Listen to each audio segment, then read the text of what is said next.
Hello friends, welcome to my YouTube channel. आज की इस वीडियो में हम जीके जीए लूसेंट के बाकी क्वेश्चंस को कवर करेंगे। हमने पिछली वीडियोस में 472 क्वेश्चंस को कवर किया था। ये जो सीरीज़ होने वाली है वो 1300 प्लस क्वेश्चंस की सीरीज़ होने वाली है। अगर आपने पिछली वीडियो नहीं देखी है तो उस वीडियो को ज़रूर देखिएगा, क्योंकि ये जो सीरीज़ है ये बहुत ही इंपॉर्टेंट होने वाली है सारे गवर्नमेंट एग्जाम्स के लिए। तो चलिए हम बिना वक्त गवाए वीडियो को स्टार्ट करते हैं। तो इसमें क्या है, 7 constitutional amendment act 1956, the seat in Rajya Sabha in Union and State legislature were reallocated. 10th Constitutional Amendment Act 1961 incorporated Dadar and Nagar Haveli as union territory. Dadar और नगर हवेली को क्या बनाया गया, यूनियन टेरिटरी बनाएगा। 12th constitutional amendment act 1962 inclusion of Goa, Daman and Diu into Indian union. 21st Constitutional Amendment Act 1967 Sindhi language included as 15 regional language in 8 schedule, यानी कि जो Sindhi language थी उसे 15th रीजनल लैंग्वेज में इंक्लूड किया गया। कौन से शेड्यूल में, 8 शेड्यूल में। 31st Constitutional Amendment Act 1973 seats of Lok Sabha increase from 525 to 545, यानी जो लोकसभा की सीट थी उसे इंक्रीज कर दिया गया। पहले कितनी थी, 525 थी। इंक्रीज करने के बाद उसे कितना कर दिया गया, 545। 42nd कॉन्स्टिट्यूशनल अमेंडमेंट एक्ट 1956, जिसे कि हमने क्या कहा है, जिसे कि क्या कहा गया है, मिनी कॉन्स्टिट्यूशन भी कहा गया है। और इसमें क्या क्या वर्ड ऐड किए गए हैं, सोशलिस्ट, सेकुलर एंड इंटीग्रिटी। ये बहुत इंपॉर्टेंट है फ्रेंड कि कौन से कॉन्स्टिट्यूशन एक्ट, अमेंडमेंट एक्ट को मिनी कॉन्स्टिट्यूशन कहा गया है। तो किसे कहा गया है, 42nd कॉन्स्टिट्यूशनल अमेंडमेंट एक्ट को मिनी कॉन्स्टिट्यूशन भी कहा गया है। और इसमें क्या वर्ड ऐड हुए थे, socialist, secular and integrity. Next देखेंगे हम, fundamental duties were added in part 4A। Fundamental duties जो है वो किस में ऐड की गई हैं, ये पार्ट 4A में ऐड की गई हैं। क्या ऐड की गई है, फंडामेंटल ड्यूटीज़। नेक्स्ट देखेंगे फ्रेंड्स, टेन्योर ऑफ लोकसभा, जो टेन्योर है लोकसभा का and state assembly was increase by 1 year. जो टेन्योर है लोकसभा और स्टेट असेंबली का, इसको इंक्रीज कर दिया गया था 1 ईयर के लिए। 44th constitutional amendment act 1978 right to property is taken away from the list of fundamental duties and placed in new article 308 as a ordinary legal right, यानी कि जो राइट टू प्रॉपर्टी था वो फंडामेंटल ड्यूटी से निकाला गया और उसके लिए एक नया आर्टिकल बनाया गया 300A, जिसमें कि उसे बताया गया वो ऑर्डिनरी लीगल राइट है। Article 352 regarding national emergency, the word internal disturbance was substituted by armed rebellion, यानी कि जो आर्टिकल 352 है उसमें क्या कहा गया है, नेशनल इमरजेंसी के लिए होता है ये आर्टिकल 352। इसमें जो वर्ड इंटरनल डिस्टर्बेंस जो है इसको सब्स्टिट्यूट किया गया, यानी इसको रिप्लेस किया गया कौन से वर्ड से, आर्म्ड रेबिलियन से। नेक्स्ट देखेंगे, हाँ तो नेक्स्ट देखेंगे हम यहाँ पे 52nd constitutional amendment act 1985 added 10 schedule. इसमें क्या ऐड हुआ था, 10 शेड्यूल।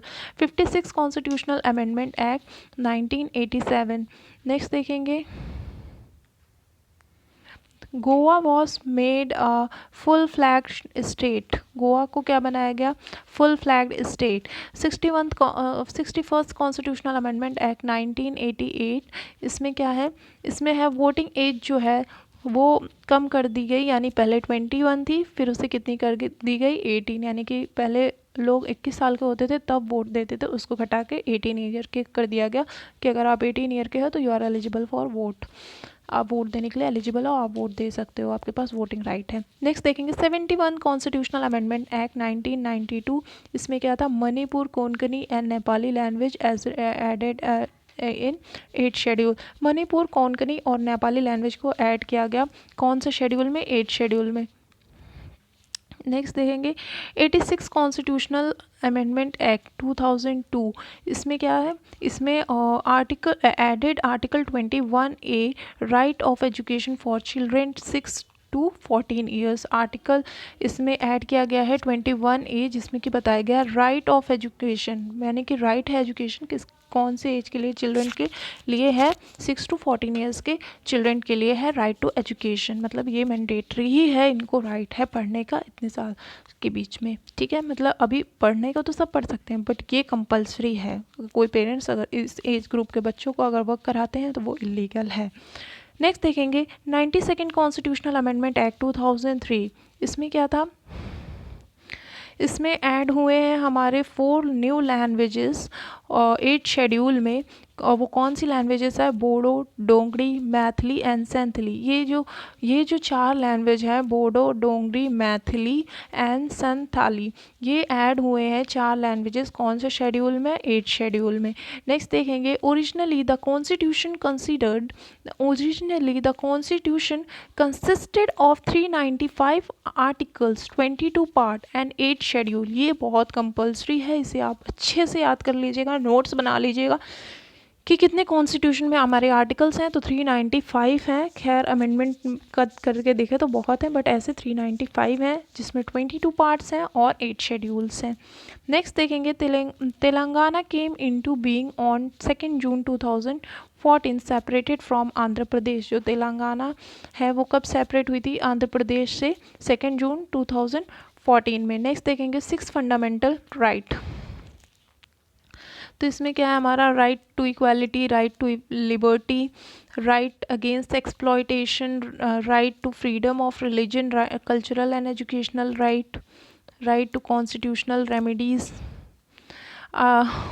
आर्टिकल 14 इसमें क्या बताया गया है, equality before law. Article 17 abolition of untouchability, article 17 के तहत अबॉलिश किया जाए अनटचेबिलिटी, छुआछूत को।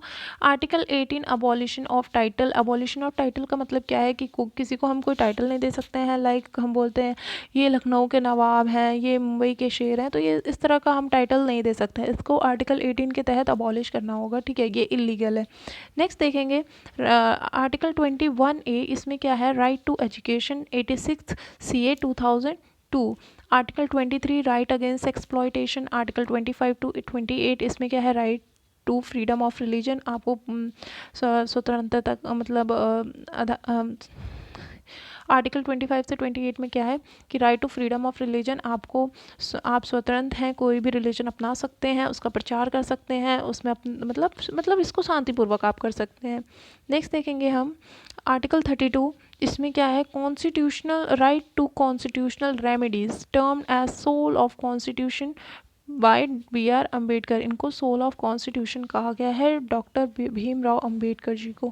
Right to information granted to every citizen of India under RTI act 2005। ये सारे सिटीजन जो इंडिया के हैं उनको मिला है right to information under RTI act 2005। Fundamental duties कहाँ से हैं, 11 article 51A। 11 fundamental duty, 1 minute friend, ये pen. 11 fundamental duty was added to constitutional by 86 Constitutional Amendment Act 2002.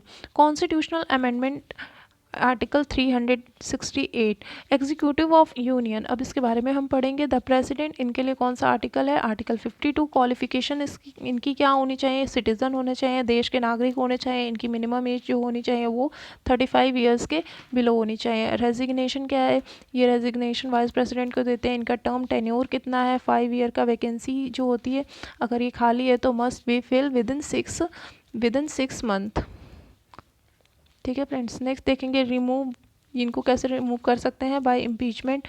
12 Rajya Sabha member by article 81। Right to address either house और joint sitting, इसमें article कौन सा है हमारा, 86(1)(a). 2 एंग्लो इंडियन जो होते हैं वो लिए जाते हैं लोकसभा में, तो वो कौन से आर्टिकल के तहत, 331 के तहत। नेक्स्ट देखेंगे president of formal head administration. President is formal head administration, इसके लिए कौन सा आर्टिकल है, आर्टिकल 77 है। नेक्स्ट देखेंगे हम president has the power to dissolve Lok Sabha, president के पास पावर है, वो डिज़ोल्व कर सकती है लोकसभा को। वो किसके तहत? आर्टिकल 85 के तहत। The president, the vice president, इनके लिए कौन सा आर्टिकल है? आर्टिकल 63 है। नेक्स्ट इसमें देखेंगे the electoral group, the electoral college for vice president consist of member of both houses of parliament. Article इसके लिए क्या है? 66(1)(a), 66(1), sorry.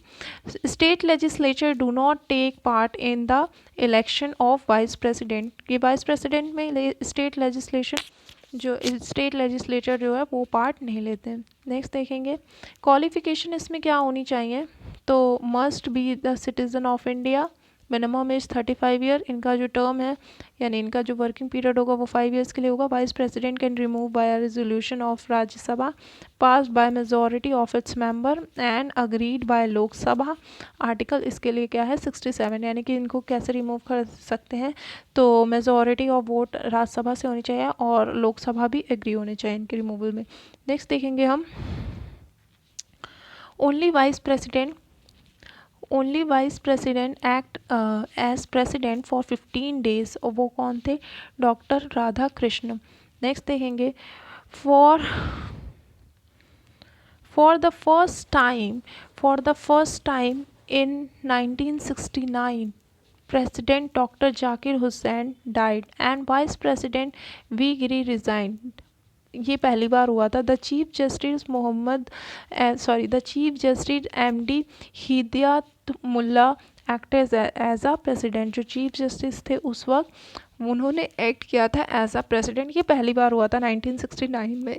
जो जाकिर हुसैन थे प्रेसिडेंट वो डाई हो गए थे और जो वाइस प्रेसिडेंट थे वी गिरी उन्होंने रिज़ाइन कर दिया था। तो उस वक्त जो चीफ जस्टिस थे MD हिदायत मुल्ला ये एक्ट किए थे as a president. Vice president is the chairman of Rajya Sabha and he she only get salary for that. जो वाइस प्रेसिडेंट होते हैं वो चेयरमैन होते हैं राज्यसभा के और उनको उसी के लिए सैलरी मिलती है।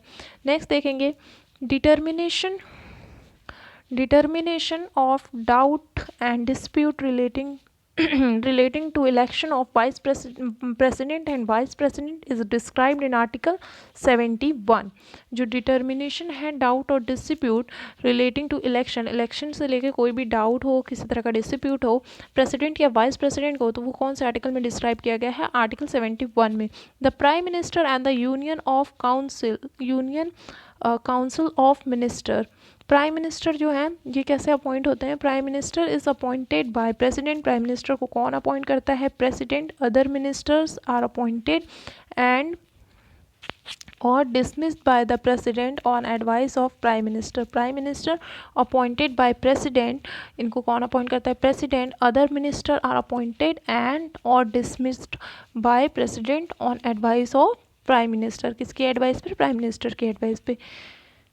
Prime minister is the head of minister. Prime minister जो है वो हेड होते हैं मिनिस्टर के एंड दस हेड ऑफ गवर्नमेंट, और ये हेड होते हैं गवर्नमेंट के।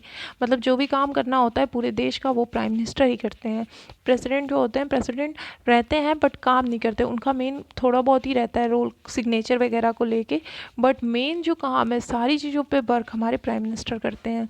The attorney general of India first law officer of government of India appointed by president of India। Next देखेंगे the attorney general of India is not a member of the cabinet but he has the right to speak in the house of the parliament। he does not have right to vote। जो attorney general हैं India के उनके the attorney general of India is not a member of it is not a member of cabinet, यानी ये member नहीं होते हैं cabinet के, but he has the right to speak, but इनके पास राइट होता है बोलने का पार्लियामेंट में। He does not have right to vote, और इनके पास वोटिंग का भी राइट नहीं होता है। नेक्स्ट देखेंगे the controller and auditor general of India. The controller and auditor general of India the entire financial system of union and state, ये कौन से आर्टिकल में है? आर्टिकल 148। अपॉइंटेड, कौन अपॉइंट करता है इन्हें? प्रेसिडेंट। इनका जो टर्म होता है यानी इनका जो टेन्योर है, इनका वर्किंग पीरियड वो कितने ईयर्स के लिए है? 6 ईयर के लिए। द पार्लियामेंट ऑफ इंडिया इस आर्टिकल कौन सा है इसके लिए? 79। The parliament consist of, parliament में क्या क्या चीज़ें होती हैं या किन किन को लोग को कंसिस्ट करते हैं। तो president, Lok Sabha and Rajya Sabha. Rajya Sabha and Lok Sabha, Rajya Sabha में जो है 250 मेंबर्स होते हैं, 238 members are representative of state and 12 members appointed by president, यानी कि 238 स्टेट रिप्रेजेंटेटिव होते हैं मेंबर, और जो 12 मेंबर हैं इनको कौन अपॉइंट करता है, president. Representative of each state are elected by the elected member of legislative assembly. जो रिप्रेजेंटेटिव हैं ईच स्टेट के, उन्हें elected by the elected member, यानी इन्हें इलेक्ट करते हैं जो इलेक्टेड हैं पहले से, मेंबर ऑफ लेजिस्लेचर असेंबली। इसमें जो है मिनिमम एज कितनी होनी चाहिए, 30 ईयर्स राज्यसभा में। नेक्स्ट देखेंगे हम लोकसभा, इसमें मैक्सिमम मेंबर कितने होते हैं, 552। 530 are directly elected from state, 530 को डायरेक्टली स्टेट से इलेक्ट किया जाता है, और जो 13 होते हैं ये हमारे यूटी से आते हैं, जो 2 होते हैं ये एंग्लो इंडियंस होते हैं जो कि इलेक्टेड होते हैं किसके द्वारा, प्रेसिडेंट के द्वारा, और इनकी जो क्वालिफिकेशन होती है वो मिनिमम 25 ईयर्स होनी चाहिए और ये इंडिया के सिटीजन होने चाहिए। When money bill is transmitted from Lok Sabha to Raj Sabha, the speaker may clarify that it is a bill। जब मनी बिल जो है ट्रांसमिट होता है, यानी कि एक जगह से दूसरी जगह पे जाता है, फ्रॉम लोकसभा से वो राज्यसभा में जाता है, तो जो स्पीकर है वो क्लैरिफाई कर देते हैं, must may clarify that it is a money bill, मतलब ये मनी बिल है। The decision of speaker on whether a bill is money bill is final. Chairman and deputy chairman of Rajya Sabha, vice president is ex officio chairman of Rajya Sabha. जो vice president है India के वो ex officio है, chairman है राज्यसभा के। When chairman of Rajya Sabha acting as president he is not a chairman of Rajya Sabha. जब chairman of Rajya Sabha act कर रहे हैं एज प्रेसिडेंट तब वो चेयरमैन नहीं है राज्यसभा के। When chairman of Rajya Sabha acting as president, he is not a chairman of Rajya Sabha. Chairman may be removed.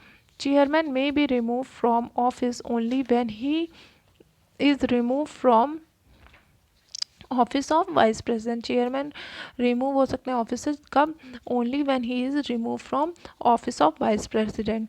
A money bill can not be introduce in Rajya Sabha, money bill को introduce नहीं कर सकते हैं राज्यसभा में।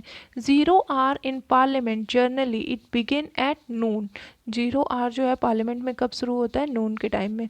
Next देखेंगे, next हमारे पास ये है द स्टेट गवर्नर, इसके लिए कौन सा आर्टिकल है, आर्टिकल 155। इनकी जो मिनिमम एज होती है वो कितनी होनी चाहिए, 35 ईयर्स मिनिमम एज। नेक्स्ट देखेंगे टर्म जो होता है वो कितना होता है, 5 ईयर्स का। Dismissal from by president and resignation. The governor has power to grant pardon for punishment. इसके लिए कौन सा आर्टिकल है, आर्टिकल 161। चीफ मिनिस्टर, ये कौन होते हैं, head of the state council of ministers.